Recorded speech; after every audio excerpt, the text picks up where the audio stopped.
যারা এর আগে আমার চ্যানেলে মদন টাকের ভিডিও দেখেছেন তারা জানেন মদন টাক একজন প্রচন্ড বুদ্ধিমান লোক। গোপন তথ্যের ভিত্তিতে জানা যায় মদন টাক সম্প্রতি একটি ভাইরাস জ্বরে আক্রান্ত হয়েছিল। সুস্থ হওয়ার পর থেকে সে এখন সব কাজই ওলটপালট করছে। এই যে দেখেন এখানে একটা ইটের দেয়াল করছে, কিন্তু ইটটা দেখেন একটা পিলারের সাথে লেগে গেছে। সে ইটটাকে দুই টুকরো না করে দেখেন পিলারটাকে সরানোর চেষ্টা করছে। তারপর দেখেন একটা কড়াইয়ের সাথে একটা স্টিলের চামচ আটকে গেছে। সে টানাটানি করেও কোনোভাবে বের করতে না পেরে দেখেন শেষ পর্যন্ত চামচটাকে ভেঙে ফেললো।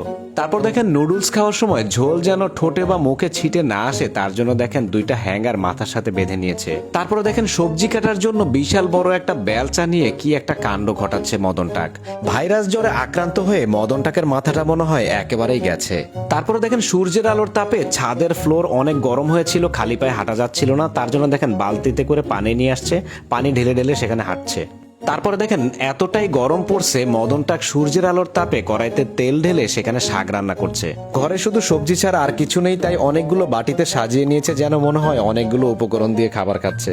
তারপরে দেখেন মদন টাকের বুদ্ধি কতটা কমে গেলে সে মূলার মধ্যে তালা লাগায়। একটা মূলা তালা খুলে নিয়ে গেছে আর একটা মূলা তালা লাগিয়ে রেখে দিয়েছে। শুধু কি মূলার মধ্যে তালা লাগায়, দেখেন সাইকেল চুরির হাত থেকে বাঁচার জন্য সাইকেলের টায়ারের মধ্যে তালা লাগাচ্ছে। যেখানে সেখানে তালা লাগিয়ে মদন টাক ইদানিং তালা বাবা হয়ে যাচ্ছে। দেখেন আবার মূলার মধ্যে তালা লাগাচ্ছে। তারপরে দেখেন ডায়েট করার জন্য যেন বেশি বেশি না খেয়ে মোটা হয়ে যায় তার জন্য দেখেন মুখেও তালা লাগাচ্ছে। তারপরে দেখেন মিষ্টি কুমড়া যেন চুরি না হয় তার জন্য মিষ্টি কুমড়াটাকেও ছাড়লো না, এইটাকেও সে তালা মেরে চাবিটাকে গলায় ঝুলিয়ে নিল। তারপর দেখেন মদন টাক তার বন্ধুর জমি থেকে মিষ্টি কুমড়া চুরি করতে এসে বন্ধুর মাথা ধরে টানাটানি শুরু করলো এবং ধাওয়া খেয়ে পালালো। তারপর দেখেন মদন টাক ডিম ভাজতে আসছে, কিন্তু ডিমটাকে কোনোভাবেই উল্টাতে পারতেছিল না। তার জন্য দেখেন গরম তেলের মধ্যে হাত ঢুকিয়ে দিয়ে ডিমটাকে উল্টে দিল। তারপর দেখেন ডাইনিং টেবিলে খেতে বসছে, কিন্তু চিকেনটা একটু দূরে ছিল তার জন্য ধরতে পারতেছিল না। এরপর দেখেন এমন ভাবে ঘুরাই দিছে ডাইনিং টেবিলটা, এখন চিকেনের পিছনে সে ঘুরতেছে। তারপর দেখেন উপরে ওঠার সময় মই যেন নড়াচড়া না করে তার জন্য মইয়ের দুই পায়ে দুইটা জুতা পরিয়ে দিল। এতগুলো কাজের মধ্যে এই একটা কাজই মোটামুটি বুদ্ধিমানের মনে হয়েছে।